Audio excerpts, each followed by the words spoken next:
niso karte samo za malčke in njihove mamice, to so umetniške karte, ki predstavljajo oblačila, usklajevanje njihovih barv in detajlov.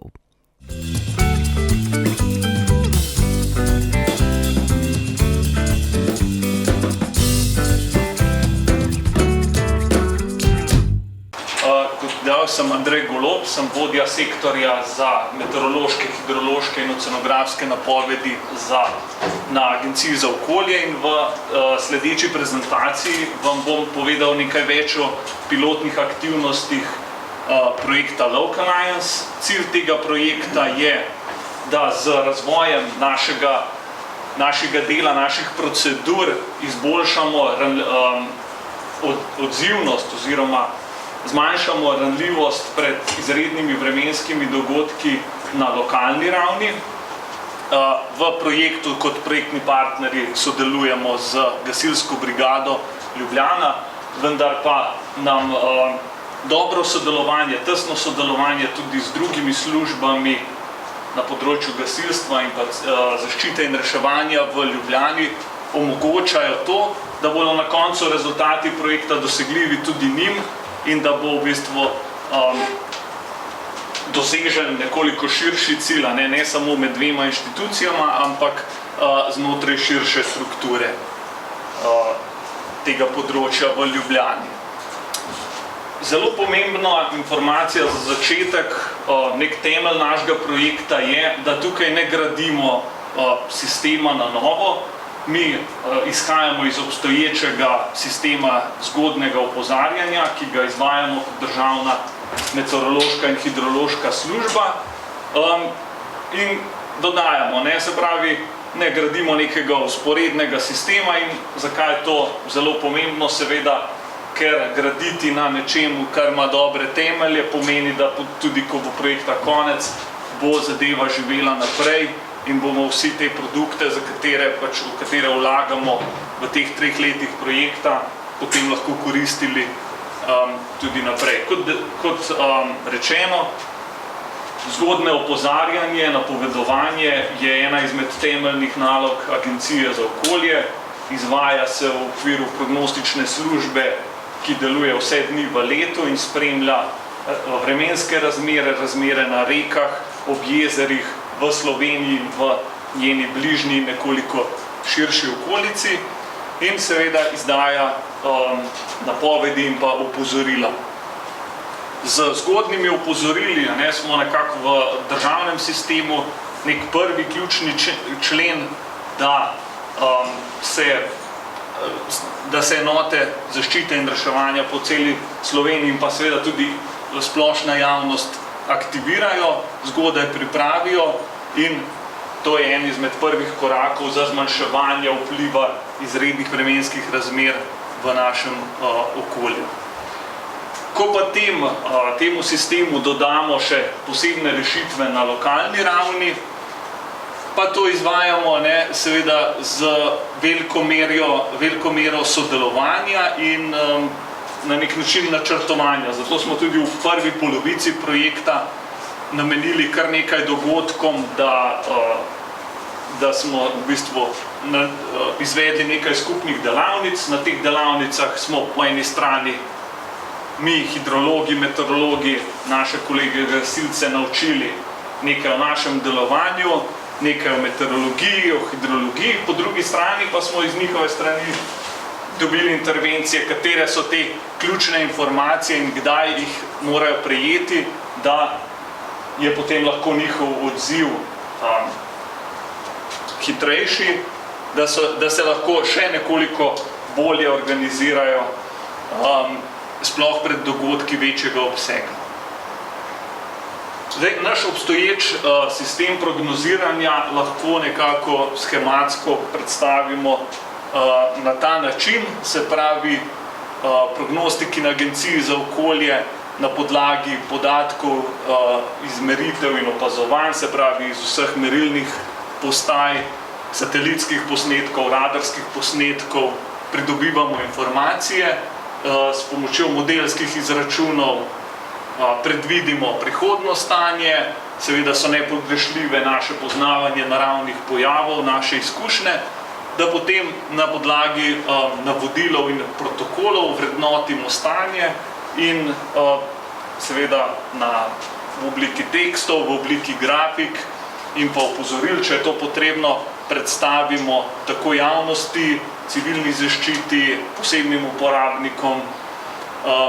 najverjetnejši razvoj vremenskih in pa hidroloških razmer v prihodnjih urah, v prihodnjih dneh. Glede na stopnjo opozorila, če je to izdano, potekajo tudi naše komunikacijske aktivnosti. Robert je pred mano večkrat poudaril ta pomen dobre komunikacije, kar je razvidno tudi iz tega grafa, se pravi višja, kot je stopnja nevarnosti, več aktivnosti temu tudi namenimo, več sodelavcev na Agenciji za okolje se ob teh razmerah aktivira, naprimer ob izdanem rdečem opozorilu, seveda vedno skličemo tiskovno konferenco tudi z drugimi inštitucijami in pa tudi neprestano preko naših sodelavcev zadolženih za komunikacijo obveščamo pristojne službe zaščite in reševanja. In to je ta temeljni del. Te naloge izvajamo seveda za območje celotne Slovenije, sedaj pa tem nalogam dodajamo še nekaj pilotnih aktivnosti na območju Ljubljane, ki bodo te informacije, ki vidite, so dosegljive preko različnih kanalov, potem še na nek način nadgradili. Pri samem snovanju oziroma konceptu pilotnih rešitev smo morali upoštevati nekaj naših zmožnosti, po drugi strani pa tudi omejitev. Seveda, oboji smo operativna služba, čeprav gasilci delujejo večinoma na terenu, naše delo poteka v pisarnah, ampak ne glede na to, v času izrednih situacij se naš obseg nalog izredno poveča in takrat je čas zelo dragocen. Tako da naše rešitve morajo biti na ta način enostavne, morajo se hitro aplicirati, umeščene morajo biti v obstoječe procese, ki jih podpirajo, tukaj da z nekim razvojem dodatnih aplikacij, dodatnih orodij našega dela ne otežimo. In pa seveda moramo podati pravo informacijo v pravem času. Tukaj, ko govorimo o napovedovanju vremenskih razmer, ta dikcija izhaja predvsem iz tega, da seveda, ko govorimo o napovedih, te so vedno podvržene določeni negotovosti. Ta negotovost je več dni pred dogodkom večja in se potem postopno, ko se približujemo samemu dogodku, zmanjšuje. Tako da seveda tudi prve zgodne napovedi, ki so seveda še lahko zelo negotove, so pomembne za to, da začnemo načrtovati našo pripravljenost, ampak potem na našem območju, sploh ko govorimo o neurjih, ko govorimo o primerih hudourniških poplav, so tiste ključne informacije, ki si jih moramo izmenjati bolj skoncentrirane tam na čas od recimo 2 dni, zadnji dan pred dogodkom in pa potem med samim dogodkom. In te pilotne rešitve nekako podpirajo, se pravi, ta način sodelovanja, način komunikacije. Pripravili bomo, oziroma je že v pripravi, posebna spletna stran za spremljanje meritev, napovedi in opozoril, ki je posebej,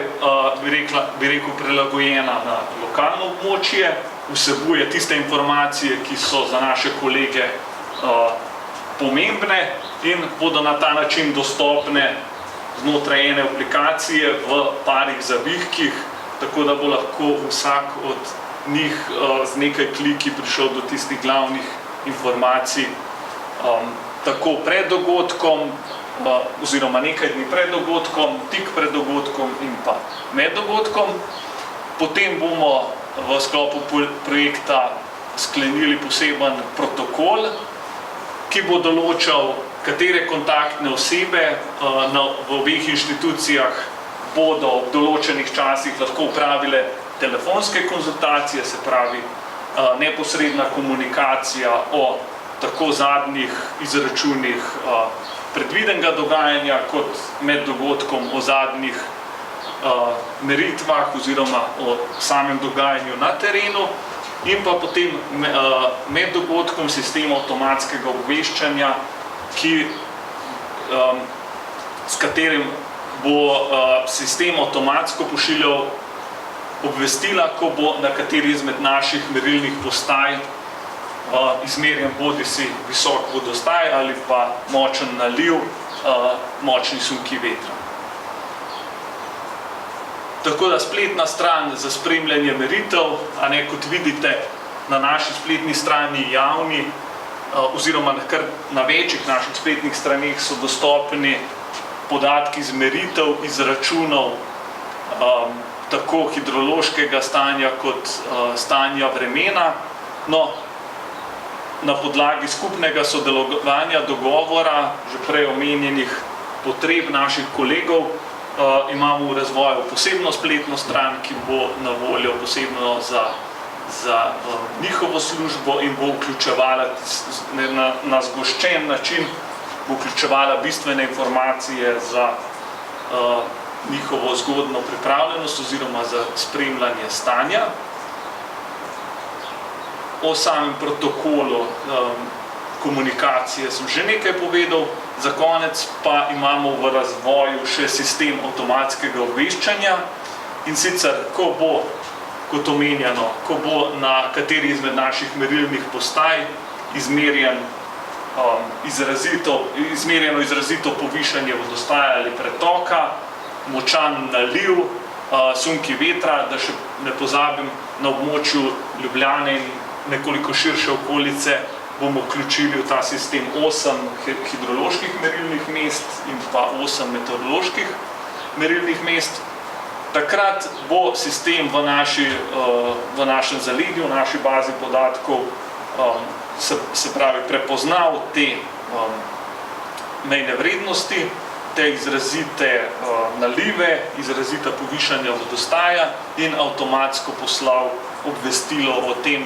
tako uslužbencem ARSO interno, kot seveda našim kolegom gasilcem. In nekako s temi tremi ukrepi bomo poskrbeli za to, da bo